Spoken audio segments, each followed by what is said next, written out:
মানে টেনশন আছে, ঘুম ঠিকভাবে হয় না, এইরকম কারা কারা একটু হাত উঁচু করেন তো বলো।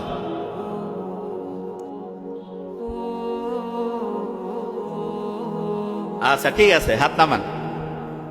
এখনই একটা ম্যাজিক শিখাই দেই যাতে করে টেনশন একদম নাই হয়ে যায়।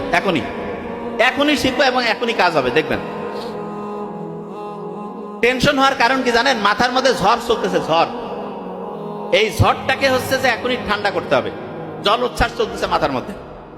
খুব সহজ বুদ্ধি, আল্লাহ নিজের প্রত্যেকের হাতে দিয়েছে।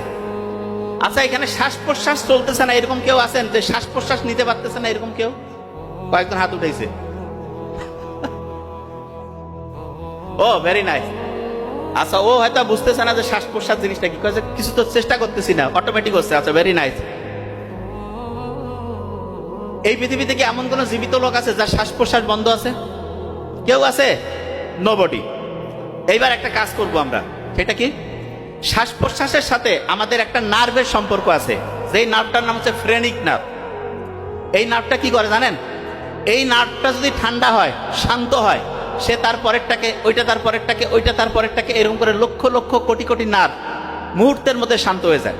তাইলে ভাই ওই নার্ভকে কিভাবে শান্ত করব? একটা বুদ্ধি আছে, সেটা কি? বুক ভরে শ্বাস নিতে হবে। এখন আমার সে নেন তো।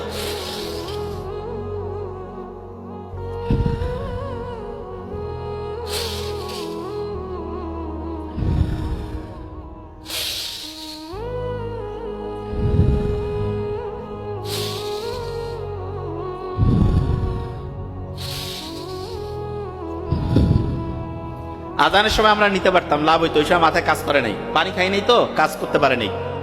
আচ্ছা, আজানের সময় কি বলতে থাকবো? আচ্ছা আচ্ছা, আমরা যখন এই যে বুক ভরে শ্বাস নিচ্ছি এবং ছাড়তেছি না, তখন আমাদের শরীরের যে কোষগুলো আছে, এই কোষগুলো প্রায় 5000 ml পর্যন্ত হচ্ছে অক্সিজেন পায়। কত ml পর্যন্ত? আচ্ছা, আপনাদের কারো যদি এখন আমি টুটি চিপে ধরি, 5 মিনিটের মধ্যে একটা লোক মরে যাবে না? কিসের কারণে মরতেছে? কারণ অক্সিজেন পাচ্ছে না, কোষ শক্তি উৎপন্ন করতে পারতেছে না, লোকটা মরে যাচ্ছে। যে কেউ যদি কোনো টেনশনের মধ্যে থাকেন, দেখা যাচ্ছে যে খুব মনটা ভালো লাগতেছে না, অস্থির লাগতেছে, আছে না? এইরকম কোন বন্ধু বান্ধব হঠাৎ করে দেখতেছেন যে কাজের মধ্যে ঠিক নাই, দেখা যাচ্ছে মনটা কেমন করতেছে, একটা কাজ করবেন, সেটা কি জানেন? তাকে বলবেন যে তুই আমাদের সাথে বুক ভরে শ্বাস নে আর শ্বাস ছাড়, শ্বাস নে জোরে, শ্বাস ছাড়। আপনার ঘুমের সমস্যা, আপনার মনের মধ্যে টেনশন, অ্যাংজাইটি, মন ভালো লাগতেছে না, যে কোনো সমস্যার একমাত্র সমাধান হচ্ছে ওই সময় বুক করে শ্বাস নিবে, শ্বাস ছাড়বে। তার মানে আপনার যত সমস্যা আছে সবগুলো সমস্যার 1 নাম্বার এবং সবচেয়ে সেরা টাকা ছাড়া একটা বুদ্ধি, সেটা হচ্ছে বুক করে শ্বাস নেওয়া এবং শ্বাস ছাড়া। এটা 1 নাম্বার।